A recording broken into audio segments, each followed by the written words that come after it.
का प्रस्ताव किसी प्रकार के राज्य में पॉसिबल नहीं है। हिंदुओं की भी बात लीजिए, India Hindu majority, Nepal Hindu majority, पर एक राष्ट्र था क्या? एक राष्ट्र बन सकता है? Religion is not the basis of nationalism.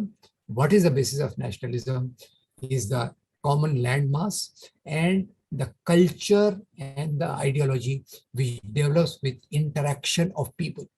India में जो रिच इंटरेक्शन हुआ उसमें आप देखिए, मैं केवल एक दो उदाहरण आपको देता हूँ मेरे दिमाग में जो आता है। आपको पता होगा म्यूजिक, म्यूजिक में उस्ताद बिस्मिल्लाह खान का नाम शायद आपने सुना होगा। उन्होंने शहनाई वादन में बहुत काम किया। मुसलमान थे पर रहते थे बनारस में, जो हिंदुओं का पवित्र शहर है। मुसलमान थे पर रहते थे गंगा नदी के किनारे।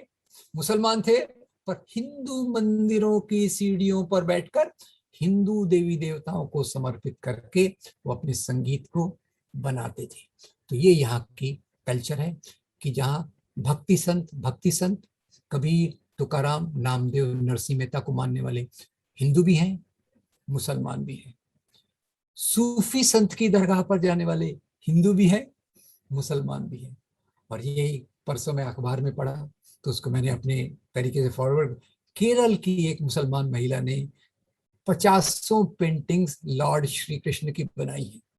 आज तो खैर हम सब चीजों को नफरत के अंदाज से देख रहे हैं, पर यहाँ जो मेन कल्चर था, होली के त्यौहार में मुसलमान भी भाग लेता था, मुहर्रम के त्यौहार में हिंदू भी भाग लेता था। और यही रिप्रेजेंटेशन महात्मा गांधी के लीडरशिप में इंडियन नेशनलिज्म के रूप में आया। तो यूरोपियन नेशनलिज्म को मैं यूरोप में जो नेशनलिज्म हर कंट्री में अलग अलग रूप में आया। फ्रांस और जर्मनी में जो राष्ट्रवाद आया एक प्रकार से नहीं आया। फ्रांस और ब्रिटेन में राष्ट्रवाद आया एक प्रकार से नहीं आया। आज भी इंग्लैंड में डेमोक्रेसी सबसे ज्यादा है, पर फॉर्मली सब चीजें रानी के नाम पे की जाती है। It is a kingdom in that formal sense, but informally that is probably the best democracy in the world. Sorry for I am trying to overshoot my point. पर ये जो आज हम बात कर रहे हैं राष्ट्रवाद की, उसमें यहाँ देखना चाहिए कि जब धर्म के लोग राष्ट्रवाद में आ जाते हैं तो अब जैसे देखिए एक तीसरी चीज आई है जो लास्ट पॉइंट है मेरा, कि जब धर्म के नाम पे राष्ट्रवाद आता है तो उसकी डिग्री बदल सकती है। अमेरिका में क्रिश्चियन फंडामेंटलिज्म है, और मजे की बात है ये 1920s में आया अमेरिका में क्रिश्चियन फंडामेंटलिज्म, और वहीं से फंडामेंटल शब्द आया है। क्यों आया भाई? उस समय अमेरिका में अफ्रीकन अमेरिकन, जिनको निग्रो कहा नहीं कहना चाहिए, और स्त्रियां, विमेन, ये सोशल स्पेस में आ रही थी। तो कंजर्वेटिव लोगों ने कहा no no no no no, this is against our religion. तो उन्होंने फंडामेंटल्स नाम से 10 किताबें निकाली और उन्होंने इस सामाजिक परिवर्तन का विरोध किया। ईरान में आयतुल्लाह खोमेनी आया, इस्लाम के नाम पे उसने बहुत सारी चीजों को लादा। अफगानिस्तान में तालिबान आए। Taliban is the ultimate limit of inhumanity and the worst things which are possible. वैसे ही बुद्ध धर्म के नाम पे म्यांमार में, श्रीलंका में इसी प्रकार की पॉलिसीज आ रही हैं।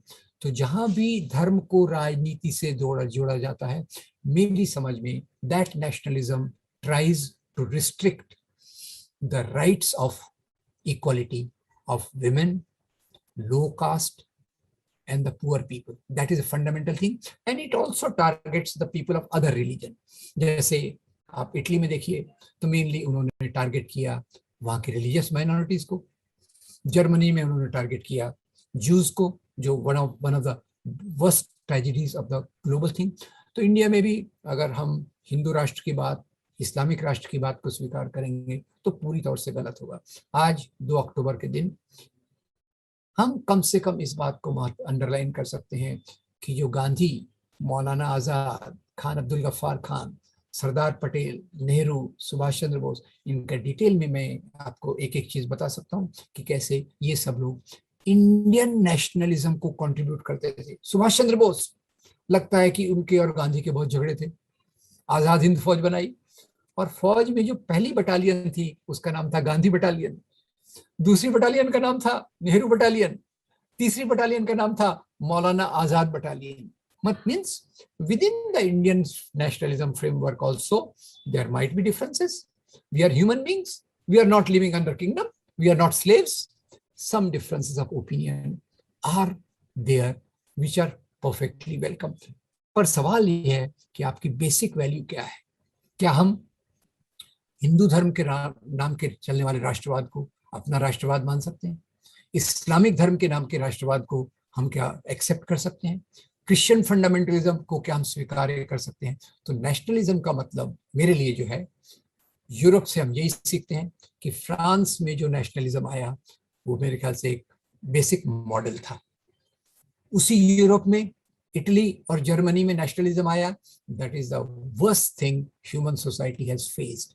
इंडिया में जो महात्मा गांधी के नाम से नेशनलिज्म आया, जो उनके साथियों के नाम से नेशनलिज्म आया, that is probably the best option India had. उसने इसीलिए गांधी ने शुरू में तो अंबेडकर और उनके मतभेद थे, आखिर तक थे, पर question is they were on the same page as far as the nationalism is concerned. इसलिए गांधी agreed to गांधी ने जब पूना पैक्ट भी किया तो उन्होंने अंबेडकर को कहा कि एक तो आपको रिजर्वेशन मिलना चाहिए, और सबसे बड़ी बात जो छुआछूत का अभिशाप, the curse of untouchability with which Hindu society is suffering, I will work till the end against that. उसके भी अपने अपने बहुत सारे एग्जाम्पल हैं। तो खैर, I'll wind up with this. If you have some questions, you can ask. Basically, Indian nationalism is what came out from India's freedom movement.